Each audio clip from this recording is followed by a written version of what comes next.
orang yang percaya ijazah itu asli tidak akan berubah lagi nih pada titik. Harusnya ya kepala daerah itu setingkat menteri.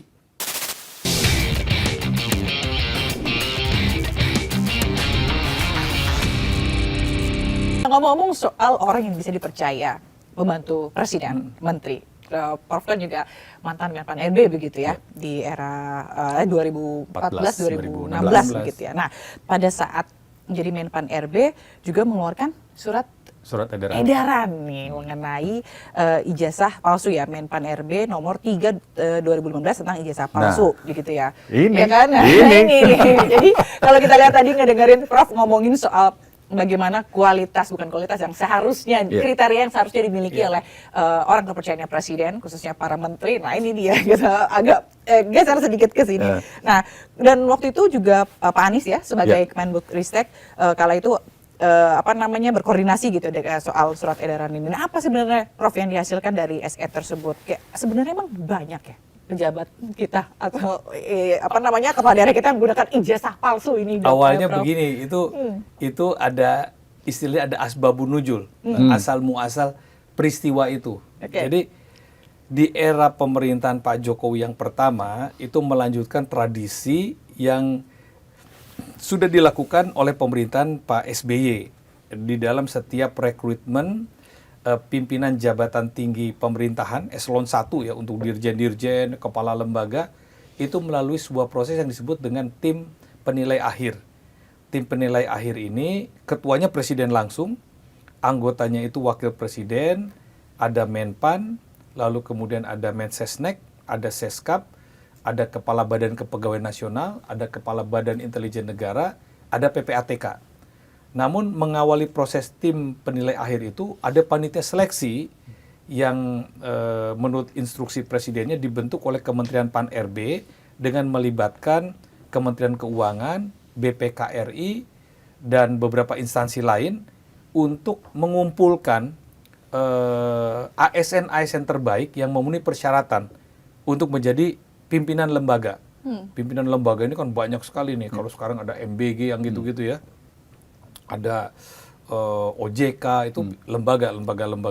Dan juga untuk dirjen-dirjen, sekjen-sekjen. Jadi eselon-eselon 1 lah. Semua yang di bawah menteri dan pimpinan lembaga itu harus lewat proses seleksi.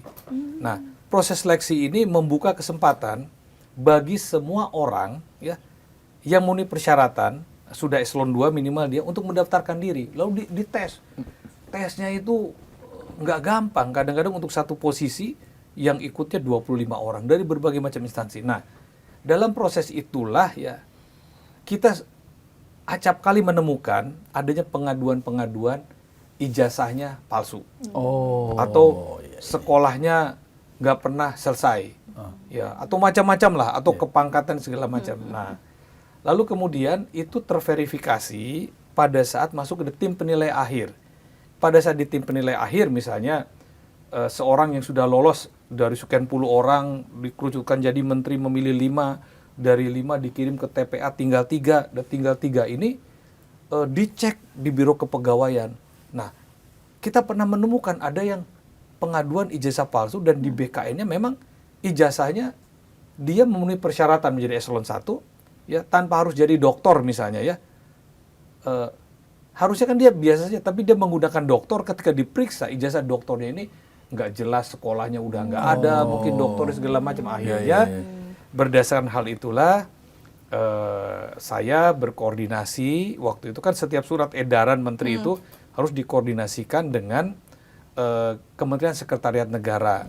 Lalu saya keluarkanlah surat edaran nomor 3 tahun 2015 tentang larangan menggunakan ijazah palsu dan sanksi bagi yang melakukannya. Nah, itu berlaku sangat luas bagi seluruh aparatur sipil negara atau PNS di semua lembaga ya, sampai ke kabupaten kota, sampai bahkan gubernur, wali kota sekalipun ya kena sanksinya, sampai dengan prajurit TNI Polri. Jadi sangat luas sekali itu. Dan maksudnya pada saat itu kenapa? Supaya masa jadi pejabat negara ini tanda kutip membohongi kan dengan ijazahnya, seolah-olah dia punya gelar master, punya gelar doktor, padahal dia tidak pernah sekolah. Itu kan tidak baik, tidak menunjukkan satu keteladanan. Kedua, ijazah ini kan berkonsekuensi terhadap jabatan. Ya.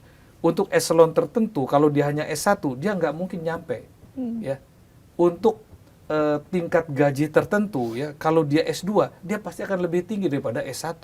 Apalagi dia doktor. Jadi akan berpengaruh pada jabatan, akan berpengaruh pada penghasilan. Dan kalau negara, tanda kutip pemerintah kita, ditipu, dibohongi oleh ijazah palsu, kan kita rugi. Mendudukan seseorang yang sebetulnya dia tidak punya hak di situ. Karena dia belum mencapai tingkat pendidikannya. Memberikan gaji pada dia sebetulnya jenjangnya nggak sampai. Nah, berdasarkan itulah saya instruksikan semuanya. Jadi tidak ada maksud apa-apa, ya, tidak ada maksud mencurigai siapa, tidak, tapi berdasarkan fakta, ya, supaya jangan ada nih orang mau PNS belum sarjana pakai ijazah palsu supaya dia bisa lolos PNS, kan nggak boleh. Orang mau naik pangkat segala macam. Nah, jadi tidak terpikir seperti yang dipikirkan banyak orang. Jadi waktu itu sesnek siapa, Pak? Pak Pratikno. Oh, berarti masih di zaman Pak Jokowi ya? Iya. Tapi nggak lama setelah itu Mas Rizky di kenapa, Pak? Prof sama Pak Anies ya kalau saya masuk dalam jajaran yang reshuffle gitu. Apa gara-gara terlalu keras ngomongin soal ijazah palsu ini? Saya tidak bermaksud ya ijazah palsu itu mengarah kepada seseorang, nggak kepikir sama sekali, apalagi mengarah kepada presiden saya sendiri saat itu, Pak Jokowi, nggak kepikir. Saya percaya bahwa Presiden Jokowi insinyur lulusan UGM ya.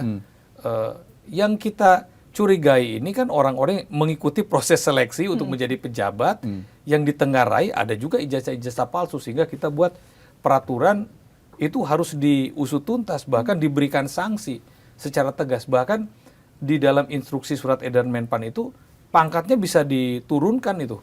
Ya, sanksinya sangat berat bagi pengguna ijazah palsu. Jadi sama sekali tidak bermaksud mengkaitkan surat edaran nomor 3 ini dengan tudingan-tudingan kepada Presiden Jokowi.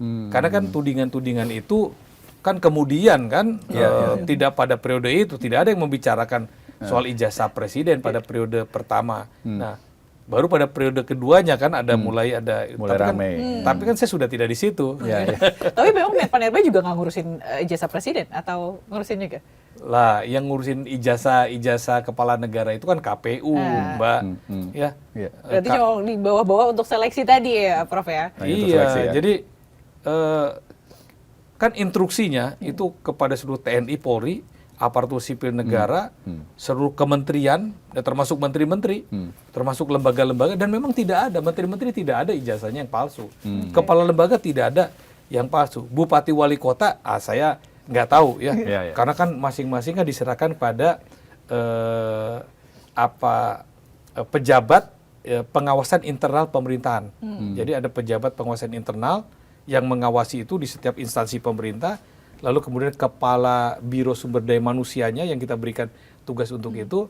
Nah, kalau di gubernur, di kabupaten kota, itu kan memang mereka agak sungkan ya dengan pimpinan-pimpinannya. Tapi yang dilakukan oleh Menpan itu tidak ada kesungkanan kepada presidennya. Karena saya berpikir positif saja, memang tidak ada masalah dengan presidennya. Jadi kita lakukan pemeriksaan secara menyeluruh, kecuali presiden dan wakil presiden yang tidak kita periksa. Baik. Nah, Prof, ini kan perjalanan dengan berjalannya waktu, surat edaran waktu itu dikeluarkan sampai kemudian tahun 2026 ini isu ijazah palsu itu kan terus bergulung.